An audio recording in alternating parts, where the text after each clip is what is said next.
हाँ तो seventh class, देखिए बेटा आपका जो पांचवा पार्ट था मिठाई वाला वो कल पूरा हो गया था।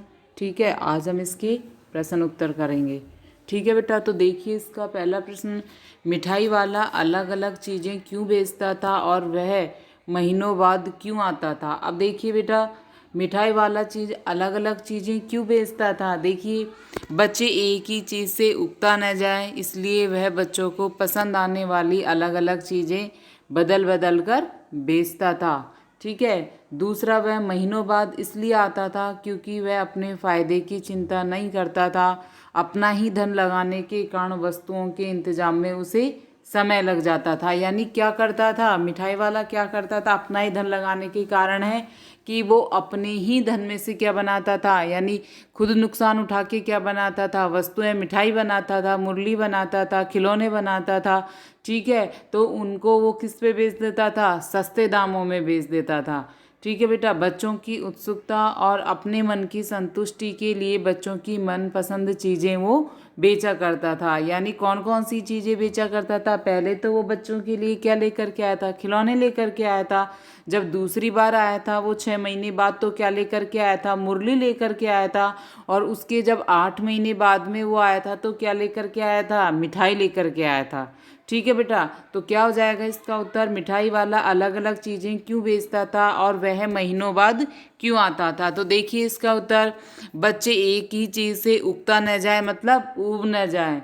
ठीक है, एक ही चीज़ से बोर ना हो जाए इसलिए वह बच्चों को पसंद आने वाली अलग अलग चीज़ें बदल बदल करके बेचता था। और दूसरा, वह महीनों बाद इसलिए भी आता था क्योंकि वह अपने फ़ायदे की चिंता नहीं करता था। ठीक है, अपना ही धन लगाने के कारण वस्तुओं के इंतजाम में उसे समय लग जाता था। बच्चों की उत्सुकता और अपने मन की संतुष्टि के लिए बच्चों की मनपसंद चीज़ें वो बेचा करता था। ठीक है बेटा, एक शब्द आया है इसमें, अपना ही धन लगाने के कारण। ठीक है बेटा, तो वो क्या करता था, यानी अपना ही धन लगाता था चीज़ों को बेचने में, और वो उससे बढ़कर के दामों में नहीं बेचता था, यानी ज़्यादा दामों में उन चीज़ों को नहीं बेचता था, बल्कि कैसे दामों में, सस्ते दामों में बेचता था। ठीक है बेटा, इसलिए उसको आने में समय लग जाता था।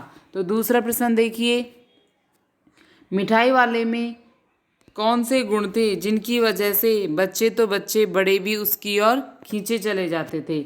अब देखिए बेटा, मिठाई वाले में ऐसे कौन से गुण थे जो बच्चे और बूढ़े दोनों उसकी ओर खींचे चले जाते थे। देखिए, मिठाई वाले का मधुर आवाज़ में गा गा कर अपनी चीज़ों की विशेषताएं बताना। ठीक है, कौन सी आवाज़ में, मधुर आवाज़ में बच्चों की मनपसंद चीज़ें लाना, लाभ कमाने के चक्कर में न रहना, बच्चों से अपनत्व, अपनेपन का भाव रखना, कोमल और प्रेमपूर्ण व्यवहार दर्शाना आदि ऐसी विशेषताएं थी कि बच्चे तो बच्चे बड़े भी उसकी ओर खींचे चले जाते थे। ठीक है बेटा, तो आपको अब कैसे करना है, ये देखिए पॉइंटों में करना है।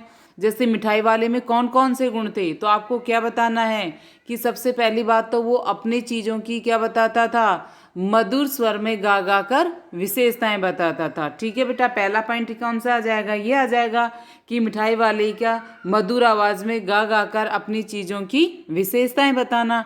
ठीक है बेटा, दूसरा पॉइंट कौन सा आ जाएगा, बच्चों की मनपसंद चीज़ें लाना, दूसरा पॉइंट ये आ जाएगा। तीसरा कौन सा आ जाएगा, लाभ कमाने के चक्कर में न रहना, यानी वो क्या नहीं था, लालची नहीं था। ठीक है, बच्चों से अपनत्व है, चौथा पॉइंट क्या आ जाएगा, बच्चों से अपनेपन का भाव। पांचवा क्या आ जाएगा, कोमल और प्रेमपूर्ण व्यवहार दर्शाना आदि उसकी विशेषताएं थी। ठीक है बेटा, तो इस तरह से 5 पॉइंट आपको इसके लिखने हैं। अब तीसरा प्रश्न देखिए, विजय बाबू एक ग्राहक थे और मुरली वाला क्या था, एक विक्रेता था। यानी क्या, विक्रेता का अर्थ क्या होता है, बेचने वाला। ठीक है, दोनों अपने अपने पक्ष के समर्थन में क्या तर्क पेश करते हैं। अब देखिए क्या तर्क पेश करते हैं दोनों। एक ग्राहक के तौर पर विजय बाबू क्या तर्क देते हैं, दुकानदार को झूठ और दाम बढ़ाकर बोलने की आदत होती है। किससे बोलते हैं ये बात, मिठाई वाले से बोलते हैं। ठीक है बेटा, सामान सबको एक ही भाव में देते हैं पर पहले अधिक और फिर कम दाम बताकर ग्राहक पर एहसान का बोझ वो डाल देते हैं। ठीक है बेटा, ये बात तो कौन बोलता है, ये बात बोलते हैं विजय बाबू।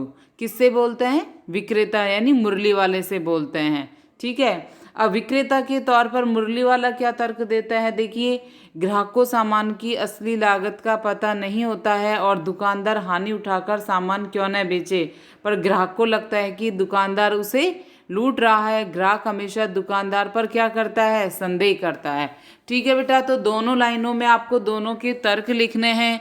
ठीक है, पहला तर्क तो किसका आ जाएगा, विजय बाबू का तर्क आ जाएगा कि जो दुकान क्या बोलते हैं, क्या तर्क देते हैं वो मुरली वाले के लिए क्या तर्क देते हैं कि दुकान वालों को तो क्या होता है, झूठ बोलने की आदत होती है और वस्तु का दाम बढ़ा चढ़ा करके बोलने की आदत होती है, और फिर कम भाव में यानी कम दाम में उस वस्तु को देना ग्राहक पर क्या जता देते हैं, वो एहसान जता देते हैं। ठीक है बेटा, और दूसरा जो तर्क है वो कौन देता है, मुरली वाला। ठीक है, मुरली वाला क्या तर्क देता है कि ग्राहक है उसको सामान की असली लागत का पता नहीं होता है, और यदि दुकानदार हानि उठाकर भी उस सामान को बेचता है तो क्या वो सोचता है ग्राहक कि दुकानदार हमको लूट रहा है। ठीक है बेटा, तो दोनों के तर्क आपको लिखने हैं। ठीक है, एक तो विजय बाबू का तर्क आपको लिखना है, एक मुरली वाले का तर्क आपको लिखना है। अब देखिए चौथा प्रश्न क्या बोल रहा है, खिलौने वाले के आने पर बच्चों की क्या प्रतिक्रिया होती थी। अब देखिए, खिलौने वाले के आने पर क्या प्रतिक्रिया होती थी बच्चों की, क्या हो जाते थे, वो प्रसन्न हो जाते थे, खेलते थे। ठीक है, और देखिए क्या मतलब मोल भाव करते थे। जब मुरली वाला वहाँ आता था, खिलौने वाला आता था, तो खिलौनों का क्या करते थे, मोल भाव करते थे वो। तो देखिए क्या प्रतिक्रिया होती थी, खिलौने वाले की मादक मधुर आवाज़ सुनकर बच्चे क्या हो जाते थे, चंचल उठते थे। उनके स्नेहपूर्ण कंठ से फूटती आवाज़ सुनकर निकट के मकानों में क्या मच जाती थी, हलचल मच जाती थी। गलियों तथा उनके भीतर स्थित छोटे छोटे उद्यानों में खेलते और उठलाते हुए बच्चों का समूह अपनी जूती टोपे उद्यानों में ही भूलकर उसे घेर लेते थे। वे अपने अपने घरों से पैसे लाकर खिलौनों का मोल भाव करने लग जाते थे। ठीक है बेटा, क्या प्रतिक्रिया होती थी कि जैसे ही गांव में जब खिलौने वाला आता था तो सारे बच्चे चंचल हो जाते थे।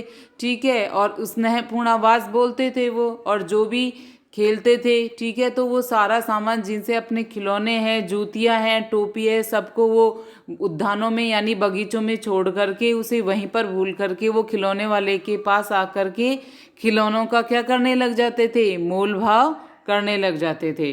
ठीक है बेटा, तो आगे देखिए पांचवा प्रश्न देखिए इसका, रोहिणी को मुरली वाले के स्वर से खिलौने वाले का स्मरण क्यों हो गया था, क्यों हो गया था, क्योंकि वो उसको जो पहले खिलौने वाले आया था। ठीक है, खिलौने वाले शुरू में कौन आया था, खिलौने वाला आया था, उसके बाद मुरली वाला आया था, और उसके बाद मिठाई वाला आया था। तो तीनों व्यक्ति कौन थे, एक ही था, लेकिन जो रोहिणी है, रोहिणी कौन थी, चुन्नू मुन्नू की मम्मी थी।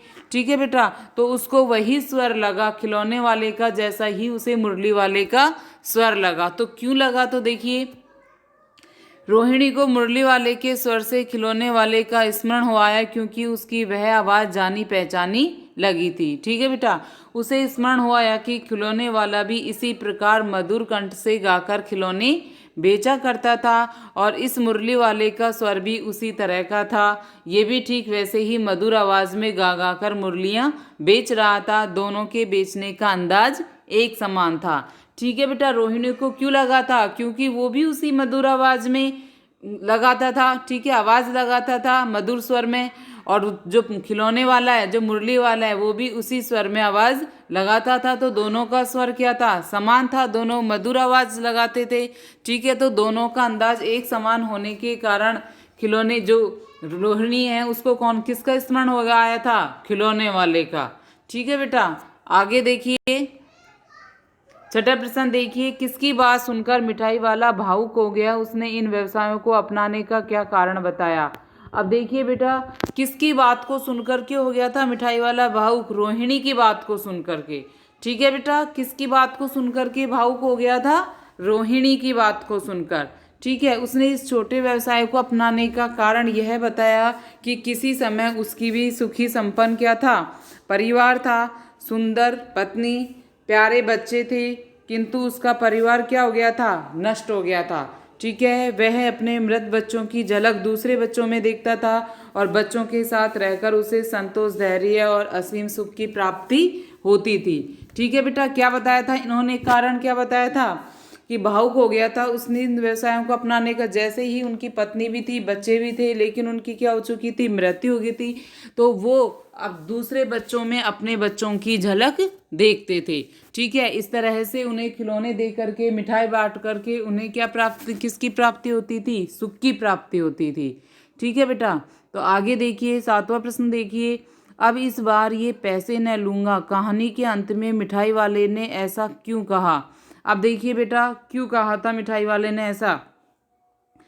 अब इस बार ये पैसे न लूंगा, कहानी के अंत में मिठाई वाले ने ऐसा इसलिए कहा क्योंकि पहली बार किसी ने उसके प्रति इतनी क्या दिखाई थी, आत्मीयता दिखाई थी। उसके दुख और पीड़ा को समझने का प्रयास किया। उसे रोहिणी के बच्चों चुन्नू मुन्नू में अपने बच्चों की छवि नजर आई थी। ठीक है बेटा, क्योंकि पहली बार उन्होंने उससे उसकी किसके बारे में पूछा था, व्यवसाय के बारे में पूछा था। ठीक है, उसके प्रति इतनी आत्मीयता दिखाई थी और उसके दुख और पीड़ा को समझने का प्रयास किया था।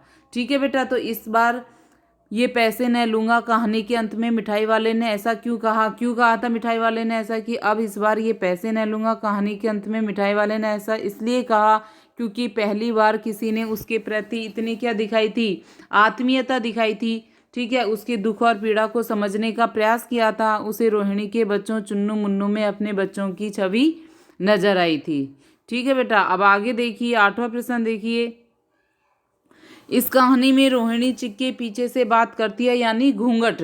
ठीक है, चिक क्या होता है बेटा, चिक के पीछे से यानी घूंघट निकालती थी। तो क्या आज भी औरतें चिक के पीछे से बात करती हैं, यदि करती हैं तो क्यों, आपकी राय में ये क्या सही है।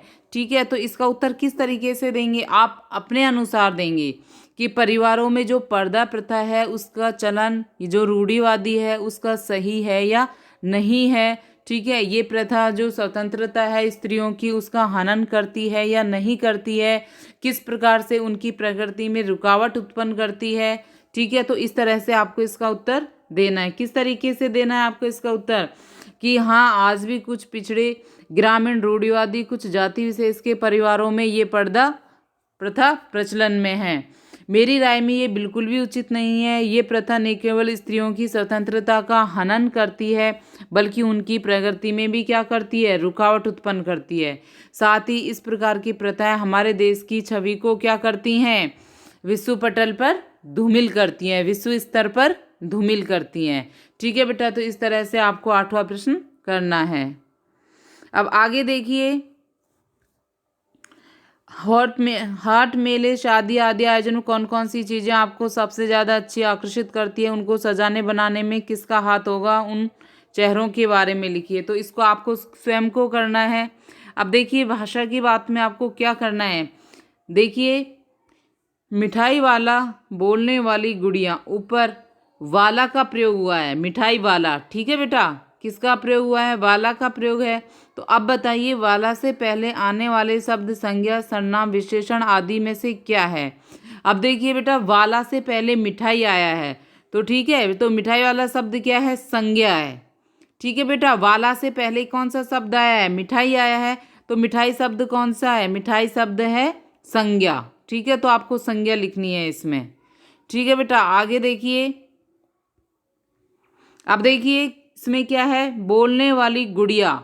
ठीक है, बोलने वाली गुड़िया है, तो बोलने वाली गुड़िया शब्द क्या है इसमें, संज्ञा कौन सा शब्द है इसमें, संज्ञा शब्द है इसमें गुड़िया। ठीक है बेटा, संज्ञा शब्द क्या है इसमें, गुड़िया है। तो ऊपर वाले वाक्यांश में इनका प्रयोग किसी व्यक्ति और वस्तु के लिए हुआ है। ठीक है, तो देखिए आगे, वे भी जान पड़ता है पार्क में खेलने निकल गए हैं, क्यों भाई किस तरह देते हो मुरली। तीसरा, दादी चुन्नू मुन्नू के लिए मिठाई लेनी है, जरा कमरे में चलकर ठहराओ। भाषा के ये प्रयोग आजकल पढ़ने सुनने में नहीं आते, आप ये बातें कैसे कहेंगे, हमें ये बातें इस प्रकार कहेंगे। अब देखिए बेटा किस तरह से कहेंगे। अब पहला है कि वे भी पहला प्रश्न देखिए क्या है इसमें, कि वे भी जान पड़ता है पार्क में खेलने निकल गए हैं। ठीक है, तो पहला प्रश्न तो आप किस तरह से लिखेंगे, कि प्रतीत होता है कि वे भी पार्क में खेलने निकल गए हैं। ठीक है बेटा, इसका क्या करोगे आप, कि वे भी जान पड़ता है पार्क में खेलने निकल गए हैं, तो इसका क्या करोगे, प्रतीत होता है वे भी पार्क में खेलने निकल गए हैं। अब दूसरा देखिए, क्यों भाई किस तरह देते हो मुरली, तो इसका क्या करोगे, क्यों भाई मुरली किस भाव बेचते हो। ठीक है बेटा। दूसरा है दादी चुन्नू मुन्नू के लिए मिठाई लेनी है, जरा कमरे में चलकर ठहराओ। तो इसका क्या हो जाएगा कि दादी चुन्नू मुन्नू के लिए मिठाई लेनी है, जरा कमरे में चल कर के मोल भाव तो कीजिए। ठीक है बेटा। तो इस तरह से आपको ये पूरे प्रश्न अपनी कॉपी में करने हैं। ठीक है। पांचवा जो पाठ है आपका आज वो पूरा हो गया है, और कल हम कौन सा पाठ पढ़ेंगे, कल हम छठा पाठ पढ़ेंगे। ठीक है बेटा।